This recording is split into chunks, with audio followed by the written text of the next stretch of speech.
आज भारत दुनिया की 5th लार्जेस्ट इकोनॉमी है और अगर इस रफ्तार से बढ़ते रहे तो 2027 तक हमें 3rd लार्जेस्ट इकोनॉमी बनने से कोई माई का लाल नहीं रोक सकता।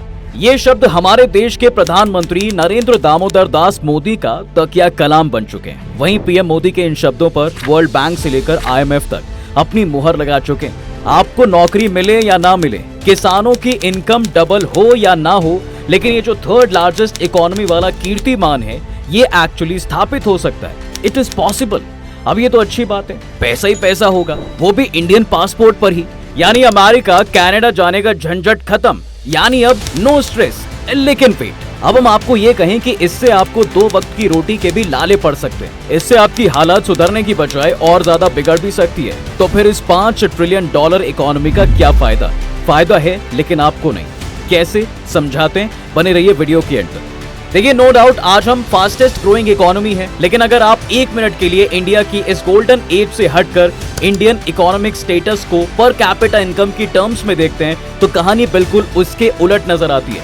2023 में farmer RBI governor C Rangarajan ने अपने एक लेक्चर में कहा था कि पर कैपिटा इनकम की टर्म्स में भारत 197 कंट्रीज के लिस्ट में 142 रैंक पर आता है, जिसकी गवाही IMF का पर कैपिटा इनकम मैप भी देता है। 2021 के डेटा के अकॉर्डिंग जहां ब्रिटेन को पीछे छोड़ने वाले भारत में एक इंडियन की एवरेज इनकम महज $2283 थी, वहीं एक ब्रिटिश की एवरेज इनकम $47,203 थी, यानी तकरीबन 20 गुना ज्यादा।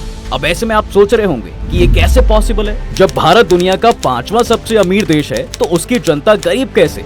दरअसल जब देश अमीर हो जाता है और जनता गरीब हो जाती है तो इकोनॉमी में हम इसे इनकम इनइक्वालिटी कहते हैं। मतलब अगर अडानी और अंबानी अमीर हो रहे हैं, इसका मतलब ये नहीं कि अमर अकबर एंथनी के भी अच्छे दिन आ गए, खासकर तब जब देश की टॉप 10% आबादी के पास 77% संपत्ति है, यानी करीब 80% वेल्थ टॉप 10% के पास है। और इससे भी बड़ी बात यह है कि इतने बड़े देश की 70% वेल्थ सिर्फ टॉप 1% जनरेट कर रही है।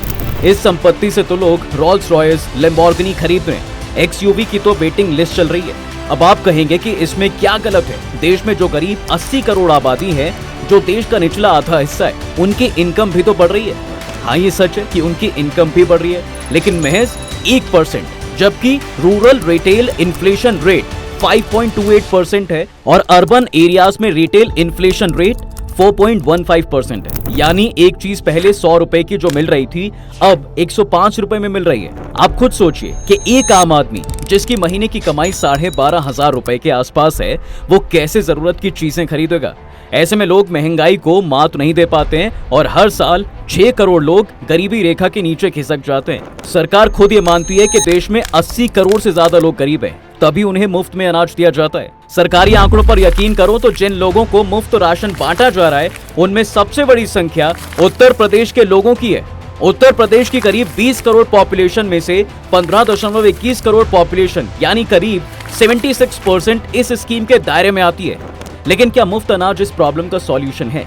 अगर सरकार ऐसे ही मुफ्त राशन बांटती रही या 80 करोड़ आबादी इस राशन पर डिपेंड रही तो 8% GDP ग्रोथ के साथ हम 3 साल में 3rd लार्जेस्ट इकोनॉमी तो बन जाएंगे, लेकिन हमारी पर कैपिटा इनकम बांग्लादेश से भी कम यानी अंगोला के बराबर हो जाएगी, जो महज $2021 है। बढ़ती GDP के बारे में सुनना अच्छा जरूर लगता है, लेकिन अगर इंडिविजुअल की बात करें तो आपकी और हमारी हालत क्या है ये समझना जरूरी है। चलो एक बार को गरीबों को अगर साइड कर दें और मिडिल क्लास की अगर बात करें तो आपके कितने अच्छे दिन चल रहे हैं ये भी देख लीजिए। दरअसल RBI की रिपोर्ट के अकॉर्डिंग हाउस होल्ड सेविंग्स यानी आपकी और हमारी जो बचत है वो पिछले 2 सालों में इतनी कम हो गई है जितनी पिछले 50 सालों में नहीं हुई। आज हमारी सेविंग्स देश की GDP की महज 5.1% रह गई है, जबकि कोविड के दौरान भी ये आंकड़ा GDP का 11.5% था। वहीं ये आंकड़ा 2010 में GDP का 25% था और अब तक टॉप सेविंग्स रेट था। एक तो लोगों के पास नौकरी नहीं है, वो बचत ही नहीं कर पा रहे हैं, ऊपर से कर्ज बढ़ता जा रहा है। हालांकि पिछले सालों जॉब्स में बहुत ज्यादा ग्रोथ हुआ है, वो IT, टेक और स्टार्टअप्स में हुआ है।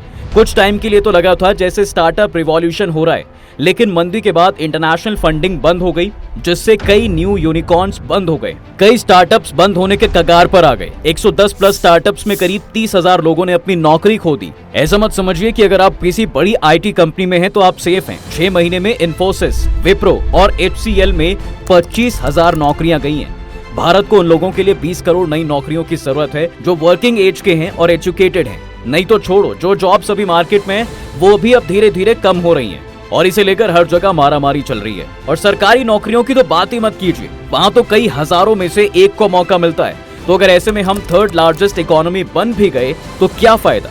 देखिए, मोदी सरकार का सबसे बड़ा एम्बिशियस और सही डायरेक्शन में जो कदम था वो था मेक इन इंडिया, जिसका मोटिव तो ये था कि दुनिया भर की सभी कंपनियां भारत आती, हमारे लोगों के लिए कम कीमत पर गुड क्वालिटी वाले प्रोडक्ट्स बनाती, जॉब्स प्रोड्यूस करती। लेकिन कुछ बड़े नामों को छोड़ दें तो पिछले 9 सालों में ऐसा कुछ नहीं हुआ। जो कंपनियां चीन से बाहर गईं वो भी हमारे पास नहीं आई।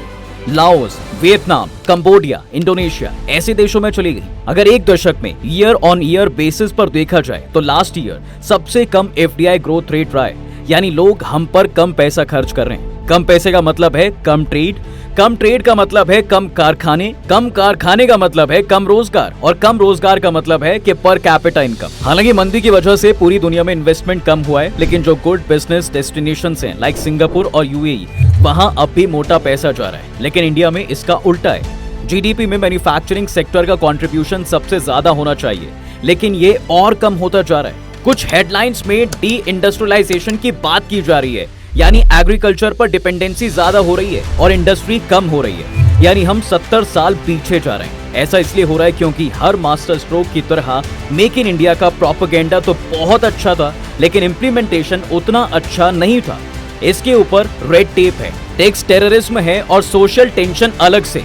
रिजल्ट, जो अच्छे वर्कर्स हैं और जो अच्छी कंपनीज हैं वो बाहर का रास्ता देख रही हैं। पिछले कुछ सालों में 300 से 400 स्टार्टअप्स विदेश चले गए और इसकी वजह है गवर्नमेंट के रूल्स एंड रेगुलेशंस। यानी देश में मेक इन इंडिया की बजाय अनमेक इंडिया चल रहा है। और संसद में सरकार कहती है कि 2014 से 2021 के बीच 3000 फॉरेन कंपनीज और उनकी सब्सिडरी कंपनीज ने भारत में अपनी दुकानें बंद कर दी। यानी सरकार के लिए ये एक मजाक है, जबकि इस लिस्ट में कई बड़े नाम भी शामिल हैं। इसके बाद होता क्या है, देश में वो 1% लोग ही बचते हैं बाबूगिरी करने के लिए। यही वजह है कि जिस मनरेगा को मोदी सरकार ने कांग्रेस की सबसे बड़ी फेलियर बताया था, आज सरकार उसी मनरेगा पर करोड़ों रुपए इन्वेस्ट कर रही है। शहरों में नौकरियां नहीं है, गाँवों में डेवलपमेंट नहीं है, इसलिए लोग बेसिक इनकम के लिए इस गवर्नमेंट स्कीम पर डिपेंडेंट हैं। सरकार का प्लान था कि मनरेगा को बंद करना है, लेकिन बजाय इसके पिछले 10 सालों में इसमें और ज्यादा पैसा इन्वेस्ट किया गया है, क्योंकि रूरल इंडिया में रोजगार की कोई और अपॉर्चुनिटी नहीं है। 5th लार्जेस्ट इकोनॉमी के 80 करोड़ लोग तो गवर्नमेंट के फ्री खाने पर डिपेंड हैं। आप इसे सोशल वेलफेयर कह सकते हैं, मुफ्त रेवड़ी कह लीजिए, या मोदी सरकार की मजबूरी। लेकिन सच्चाई तो ये है कि हमारे देश की इकोनॉमिक कंडीशन इतनी खराब है कि 80 करोड़ लोगों को मुफ्त में भोजन देना पड़ रहा है। नहीं दिया तो वो भूखे मर जाएंगे। और हमें बताया जा रहा है कि देश के अच्छे दिन चल रहे हैं, लोग तरक्की कर रहे हैं, गाड़ियां खरीद रहे हैं। अब हम और आप तो खरीद नहीं रहे, तो फिर कौन खरीद रहा है सोचो। PwC यानी प्राइस वाटर हाउस कॉपर्स के एक सर्वे के अकॉर्डिंग 63% इंडियन कंज्यूमर्स अपने नॉन एसेंशियल एक्सपेंसेस में कटौती कर रहे हैं। 74% इंडियंस अपने पर्सनल फाइनेंस को लेकर कंसर्न्ड हैं, और इसमें सर्वे की जरूरत नहीं है, ये तो हर घर की कहानी है। और अगर कुछ छोटे होम लोन की बात करें तो कुछ महीनों में ही इसमें 2.5% की बढ़ोतरी हुई है। इसका मतलब है साहब कि लोगों के लिए EMI 20% तक बढ़ा दी गई। जो अपनी जरूरत पूरी नहीं कर पा रहे वो इतनी EMI कैसे निकालेंगे। और ऐसा नहीं कि सरकार ये सब नहीं देख सकती, लेकिन वो कुछ खास कर नहीं सकती।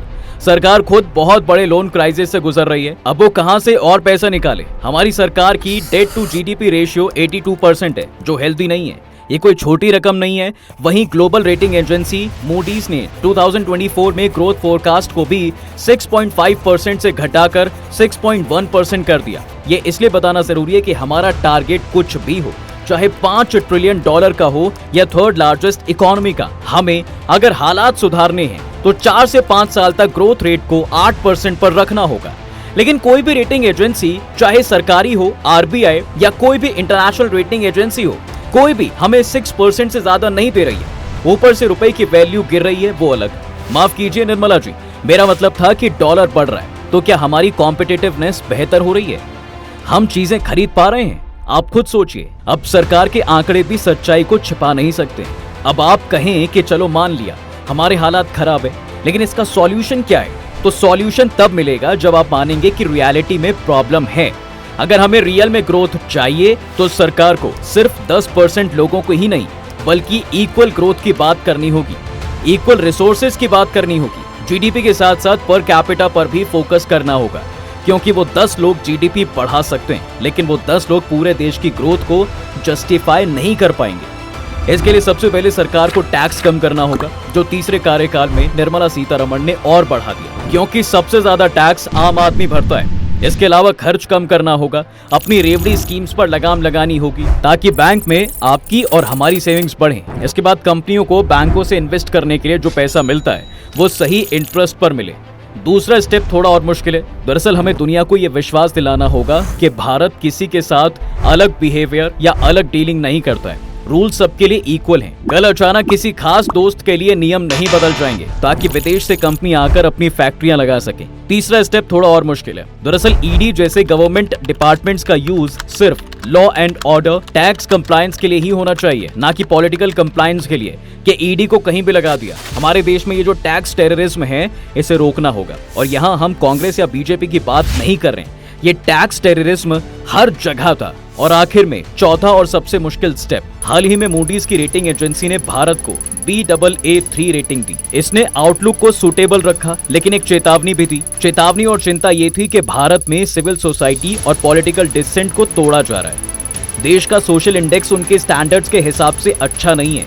अब इससे क्या फर्क पड़ता है? दरअसल जो लोग बाहर से आएंगे, जो अपने खरबों अरबों डॉलर यहाँ लगाएंगे, कम्युनल पॉलिटिक्स से, लिंचिंग से, सोशल बायकॉट से उन्हें फर्क पड़ता है। अगर उन्हें फर्क पड़ा तो बिलियनर्स को तो नहीं, लेकिन आम आदमी पर जरूर फर्क पड़ेगा। और आम आदमी को फर्क पड़ा तो देश के ग्रोथ पर फर्क पड़ेगा, राइट? इन हालातों को देखकर आपको क्या लगता है? क्या भारत कंप्लीट कैपिटलिस्ट नेशन है? कमेंट जरूर करें।